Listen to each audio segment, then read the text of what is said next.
Dans un cabinet médical d'Alsace, Norbert, un médecin généraliste de 50 ans, vient d'être victime d'une violente agression. Il est entre la vie et la mort. Mais qu'a-t-il fait pour générer un acte si violent?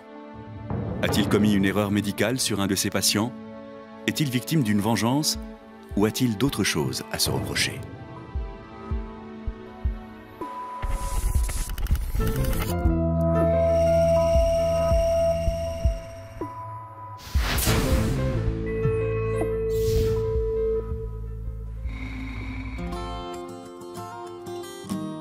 C'est dans un village à quelques kilomètres de Colmar que cette sombre histoire a vu le jour 2 mois plus tôt. Ce jour-là, Norbert reçoit en consultation Adèle, une patiente un peu particulière. Respirez fort par la bouche.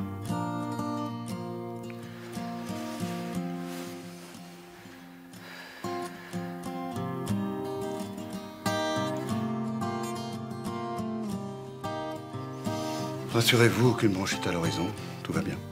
Merci. Qu'est-ce que je ferais sans mon médecin préféré? En même temps, on n'est pas nombreux dans le coin. Ça, c'est sûr. Des comme toi, il n'y en a pas beaucoup.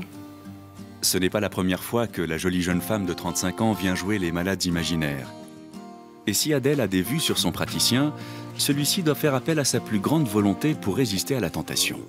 Vous voulez qu'on reprenne rendez-vous? Moi, à l'époque, je sortais d'une rupture. C'était une période plutôt douloureuse. J'étais très seule, alors Norbert, c'était mon rayon de soleil de la semaine. Je suis tombée sous charme dès le premier rendez-vous. Et j'avoue, j'y retournais le plus souvent possible. Bien sûr qu'il était marié. Mais on était fait l'un pour l'autre. Enfin, ça sautait aux yeux. Tu veux un petit dessert? Avec plaisir, oui. Côté vie privée, Norbert est marié depuis plus de 20 ans avec Brigitte, une architecte. Pleine d'assurance dans son travail, elle n'a pourtant jamais été très sûre d'elle dans son couple. Et plus particulièrement en ce moment. Dis donc. Ça m'a l'air d'être un peu long pour être un cheveu d'homme. Qu'est-ce que ça prouve? Je reçois des tas de femmes au cabinet. Et bien sûr, mon mari étant le médecin le plus séduisant de la région, toutes ses patientes se collent à lui. Bah oui. Comment tu veux que je sculpte sinon?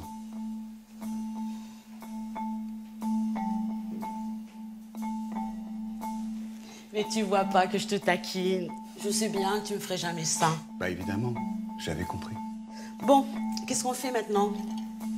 Et si on prenait la bouteille pour aller voir le soleil couchant? Tu te souviens, vous faisait tout le temps ça avant. C'était d'un romantique. Si tu veux mon amour. À cette époque, nos enfants venaient de quitter la maison pour aller faire leurs études à la fac. Et bizarrement, on le vivait très bien. C'était enfin l'occasion de nous retrouver, d'avoir du temps pour nous, comme au début de notre mariage. En fait, on n'avait jamais été aussi heureux. À tel point que je taquinais Norbert et que je simulais des petites scènes de jalousie, comme le font les jeunes amants. C'était qu'un jeu. Mais Norbert, lui, il marchait à fond. Et je le trouvais encore plus touchant quand il perdait ses moyens.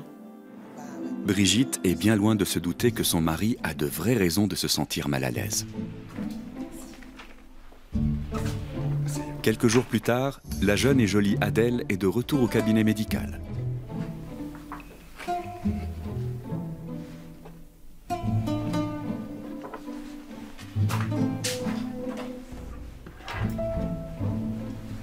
Craignant de mettre en péril son mariage, Norbert décide de mettre les choses au clair avec la jeune femme. Ce ne sera pas nécessaire de vous déshabiller. De toute façon, vous savez comme moi que vous êtes en forme. On sait jamais. J'aurais peut-être besoin d'un examen plus approfondi.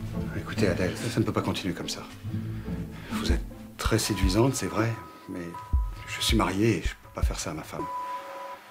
Si vous voulez consulter, il va falloir retourner voir mon associé, Sylvain. Quoi? C'est une blague, là. J'espère que tu te fiches de moi. Pardon? Mais je t'ai rien demandé, moi. Ça fait des mois que tu me tournes autour. Mais je vous ai jamais rien promis, enfin. C'est pas possible, t'es qu'un salaud. Je me sentais complètement humiliée.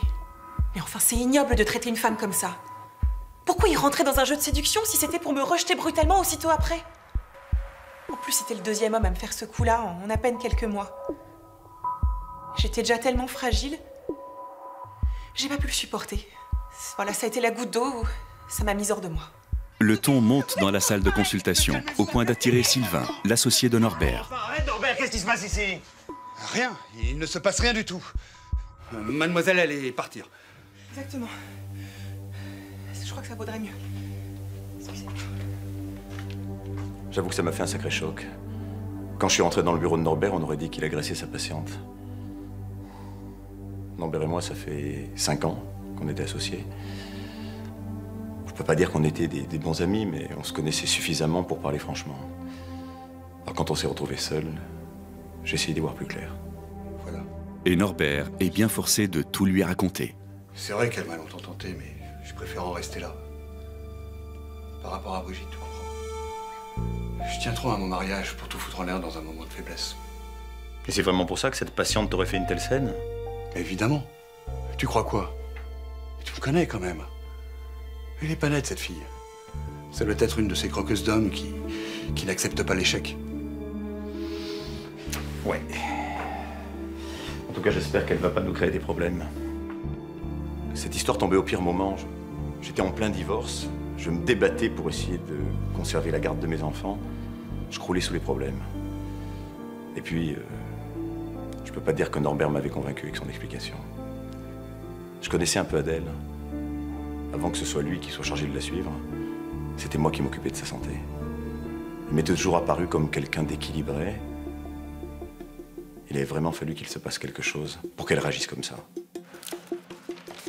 Et quelques jours plus tard, un courrier va venir confirmer les doutes de Sylvain envers son associé.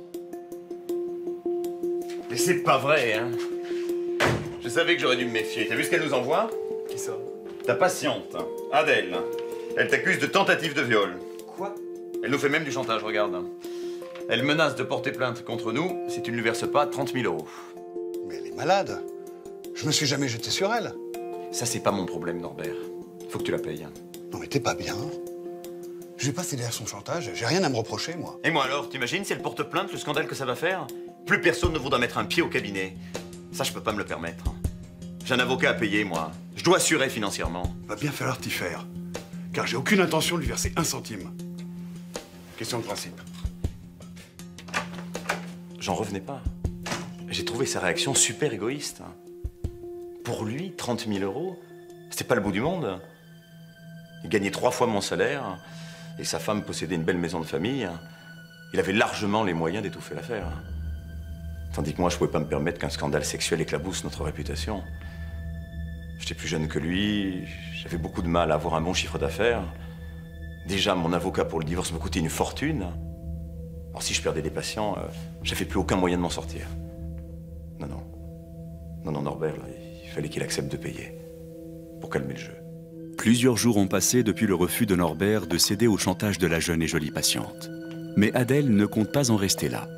Elle a un plan pour faire flancher le médecin. Et cet après-midi-là, elle va le mettre à exécution.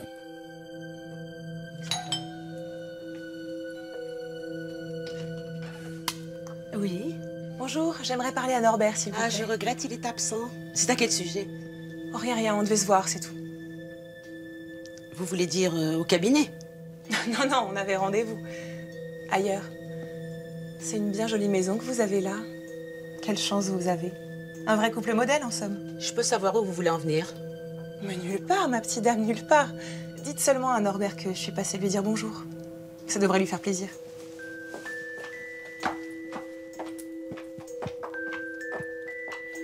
Je m'apprêtais à sortir faire des courses quand cette fille est venue sonner à ma porte. Et à me faire des allusions bizarres au sujet de mon mari. Elle était jeune, jolie, blonde comme les blés. Et la première chose à laquelle j'ai pensé, c'est à ce cheveu que j'avais trouvé sur l'épaule de Norbert. D'un coup, j'ai eu très peur. Dans quelques semaines, Norbert va être retrouvé agonisant dans sa salle de consultation. Adèle, émotionnellement instable, pourrait-elle y être pour quelque chose?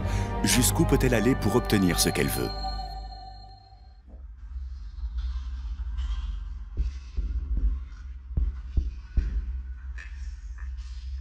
Au retour de Norbert ce soir-là, Brigitte décide donc de tirer l'affaire au clair. Eh ben vas-y, dis-le si t'as craqué pour une petite jeune. Mais pas du tout. Je t'ai jamais trompé, je te le jure. Alors pourquoi elle a eu un comportement aussi bizarre? On aurait dit qu'elle essayait de me faire peur. Que vous vous fréquentiez depuis tellement longtemps que t'allais me quitter pour elle. Mais non, enfin, qu'est-ce que tu t'imagines? Face à la colère de sa femme et par peur de l'inquiéter inutilement, Norbert va mentir. Écoute, je l'ai vue à peine 2 ou 3 fois au cabinet. C'est une patiente comme une autre, c'est tout. Si je la voyais dans la rue, je serais même pas sûr de la reconnaître. Jusque-là, la confiance avait toujours été le ciment de notre couple. Je ne m'étais jamais posé de questions. On habitait une belle maison. Il gagnait très bien sa vie. On vivait sur un nuage. Mais ce jour-là, le doute s'est installé. Et mon amour a fait place à la méfiance. C'était comme si notre relation commençait à s'effriter. Et au fil des jours, la vie de Brigitte va devenir un enfer sous la pression d'Adèle. La jeune femme prend un malin plaisir à lui rôder autour.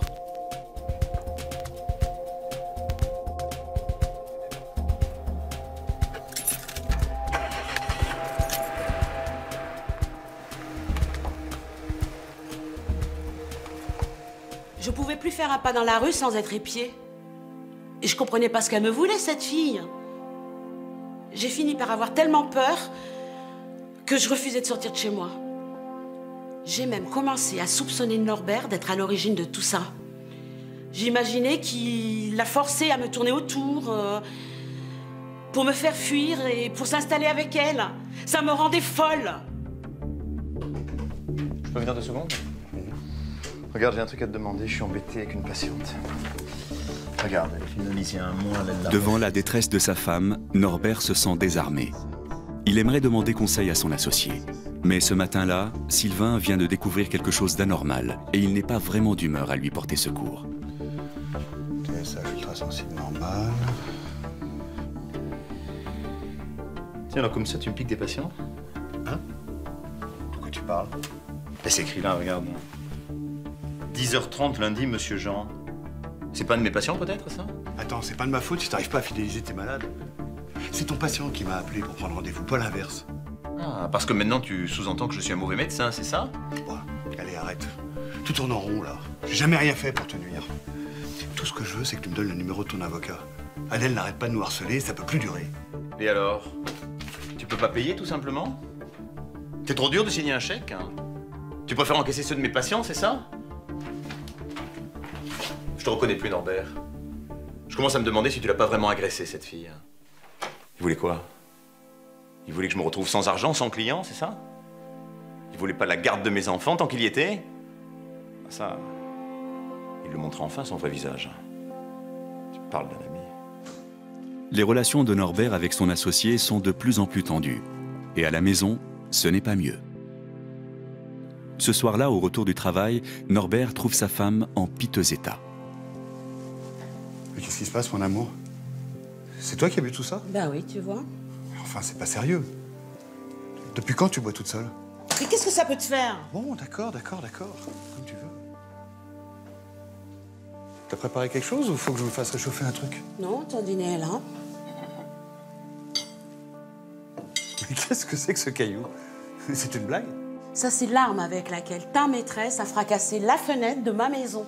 Quoi? Mais qu'est-ce que tu racontes? Elle semblait folle d'amour, ta blonde. C'est bizarre, d'ailleurs, pour une fille dont tu ne te souviens même pas. Non, t'es sûr que c'est elle? Tu l'as vu faire? Ah, parce que tu la défends maintenant. De mieux en mieux. La vérité, c'est que j'avais plus confiance. Et puis cette fille, elle agissait pas comme ça pour rien. Norbert avait fini par détruire toutes mes certitudes. En plus, j'étais terrifiée. Je me sentais même plus en sécurité dans ma maison, qui était pourtant la seule chose à peu près solide à laquelle je pouvais encore me raccrocher. Du coup, sans y faire attention, je m'étais mise à boire un peu plus que de raison. Dans quelques jours, Norbert sera violemment agressé. Brigitte, qui tolère de moins en moins la situation, aurait-elle perdu possession de ses moyens ?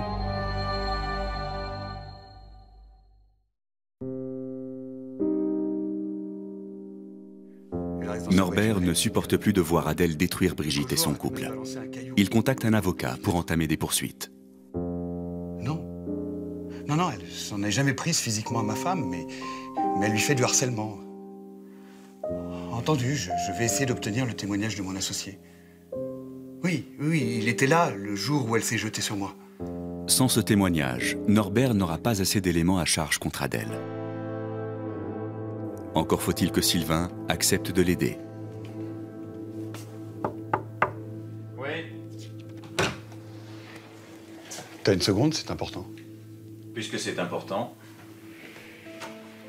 Voilà. Puisque t'as refusé de me mettre en contact avec ton avocat, j'ai fini par en trouver un moi-même. Je sais pas ce qu'il vaut, mais on va essayer d'attaquer Adèle pour harcèlement et extorsion de faux. Quoi? Oui. J'en peux plus, Brigitte craque, mon mariage ne tient plus qu'à un fil. C'est le seul moyen que j'ai trouvé pour la mettre hors d'état de nuire. Mais t'es pas bien? Je t'avais dit que je voulais surtout éviter un scandale public. Mais pourtant, il va bien falloir que tu témoignes. Quoi? Faut que je témoigne en plus? Mais t'es malade? Je passe ma vie au tribunal en ce moment. Qu'est-ce que va penser le juge aux affaires familiales s'il me voit mêler à une affaire de mœurs? Si je comprends bien, tu refuses de m'aider. Parfaitement. Ça ne me concerne pas, moi. Tu vas laver ton linge sale tout seul. Bon. Puisque tu le prends comme ça, tu ne me laisses plus le choix. Soit tu viens raconter aux policiers qu'Adèle s'est jetée sur moi l'autre jour au cabinet, soit je dénonce tes magouilles au Conseil de l'Ordre des médecins. Les fausses ordonnances, l'argent non déclaré que tu te mets dans la poche, etc. Non, tu ferais pas ça. T'as pas le droit. T'es qu'un salaud, Norbert. Tu me le paieras. Quelle ordure, ce type. Maintenant, il menaçait de me dénoncer si je refusais de l'aider. Je risquais une lourde sanction disciplinaire devant le Conseil de l'Ordre des médecins. Et avec une telle sanction, je pouvais toujours courir pour conserver la garde de mes enfants. C'était comme si je m'étais battu pendant des mois pour rien. Ça, je pouvais pas le tolérer. Dans 48 heures, Norbert va être victime d'une terrible agression. Sylvain, éclaboussé par le scandale, aurait-il agressé son associé pour se venger?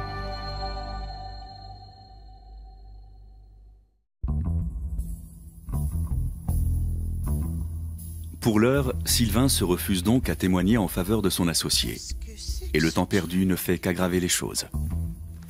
Le lendemain, Brigitte tombe sur une curieuse enveloppe en ouvrant son courrier.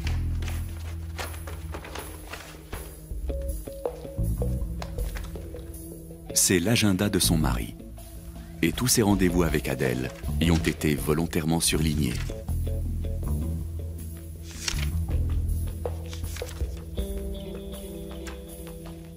Brigitte découvre que Norbert a eu bien plus de rendez-vous avec elle qu'il ne le prétendait.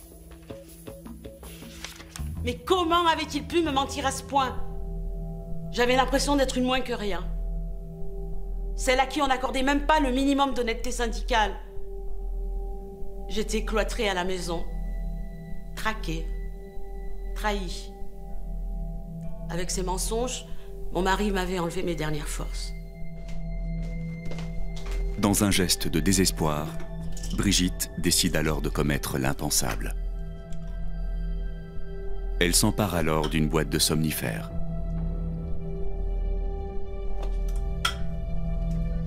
J'ai pas pu supporter le choc.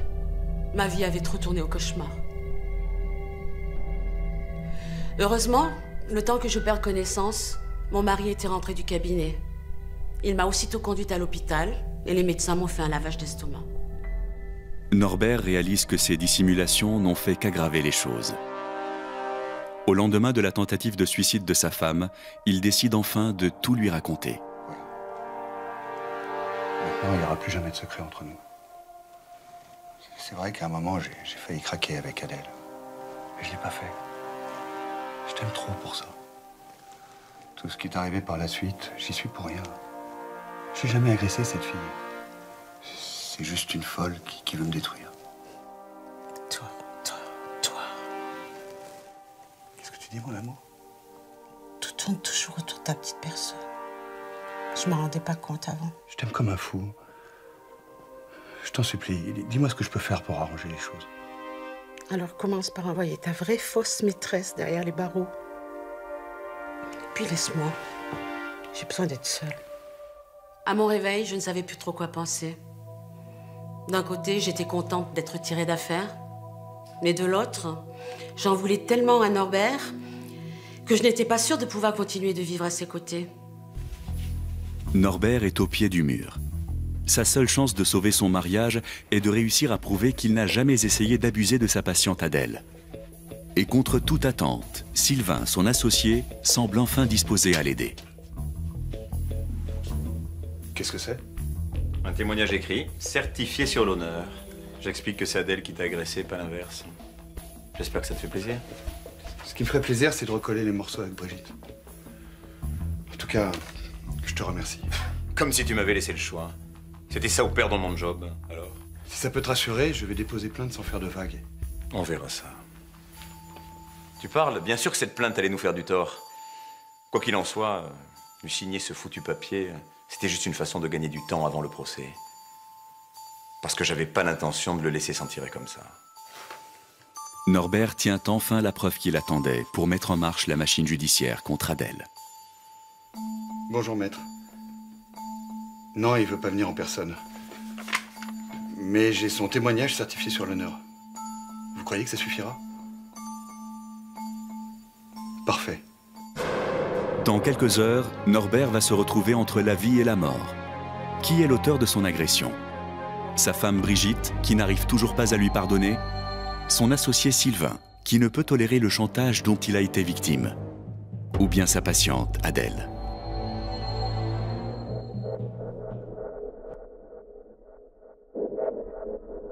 La veille du drame, Adèle a rendez-vous au cabinet médical. T'aurais pu te dépêcher, j'ai pas que ça à faire. Pourquoi tu voulais me voir? On peut pas continuer comme ça, on est allé trop loin. J'ai retourné le problème dans tous les sens et on n'a pas les moyens d'échapper au procès. Il va voir son avocat demain matin. Et t'as accepté d'aller témoigner? Non mais c'est tout comme. J'avais pas le choix. Fallait que j'essaye de gagner du temps. Mais t'es con ou quoi? Avec ça, je vais être accusée de tentative d'extorsion de fonds. Non, je comprends pas. J'ai toujours respecté ma part du contrat. J'ai fait tout ce que tu m'as demandé pour le faire craquer. Peu importe. Ça sert à rien de me jeter la pierre. Le principal, c'est de régler le problème. Sauf si tu veux laisser courir et finir en tôle. À la base, c'est Sylvain qui a eu l'idée de la lettre. Lorsqu'il nous a vu nous battre dans le bureau avec Norbert, il m'a dit qu'on pourrait se faire de l'argent facile avec un chantage au viol. Et au début, ça m'a semblé une bonne idée. Pas pour l'argent. Pour moi, c'était une manière de me venger de Norbert, de lui donner une bonne leçon. Sauf qu'il n'a jamais voulu payer. Alors Sylvain m'a poussé à harceler sa femme, Brigitte. Il me disait que c'était le point faible de Norbert, que s'il sentait Brigitte en danger, il finirait par craquer. Sauf que ça a eu exactement l'effet inverse. Maintenant, ça se retournait contre nous. Alors pour moi, il n'y avait plus qu'une seule chose à faire. Oui.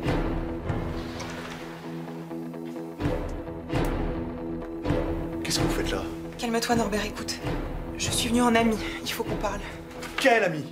Vous êtes complètement malade ou quoi? Vous vous rendez compte du mal que vous m'avez fait? Je te présente mes excuses. Je voudrais qu'on efface tout. Je vais sortir de ton existence et t'entendras plus jamais parler de moi. Tu peux aller où ça te chante ordure.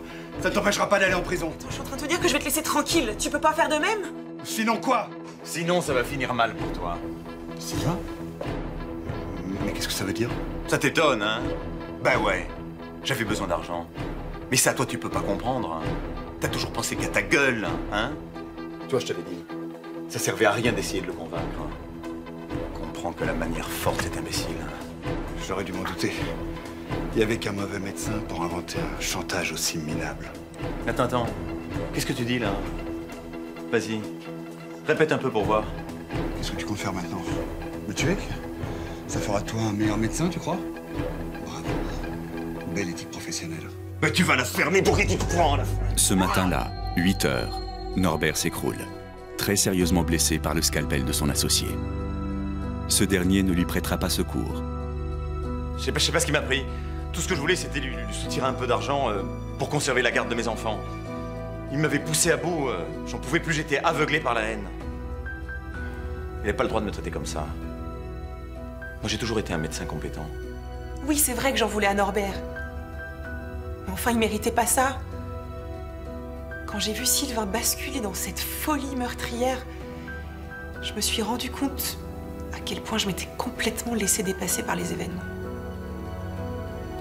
J'étais vraiment pas fière de mes actes. Mais au final, Brigitte, Norbert, moi, Sylvain nous avait manipulés tous les trois. Adèle appelle alors immédiatement la police. Et grâce à son intervention, Norbert sera sauvé in extremis. Oui, allô? Oui, bonjour, je vous appelle pour une urgence. Après avoir raconté toute l'histoire, elle a écopé d'une peine de 2 ans de prison avec sursis pour harcèlement et tentative d'extorsion de fonds. Sylvain, lui, a été condamné à 15 ans de prison ferme pour tentative d'homicide volontaire. Depuis sa sortie de l'hôpital, Norbert a décidé de moins travailler et de consacrer plus de temps à sa vie de couple. Brigitte, quant à elle, a enfin retrouvé le sourire.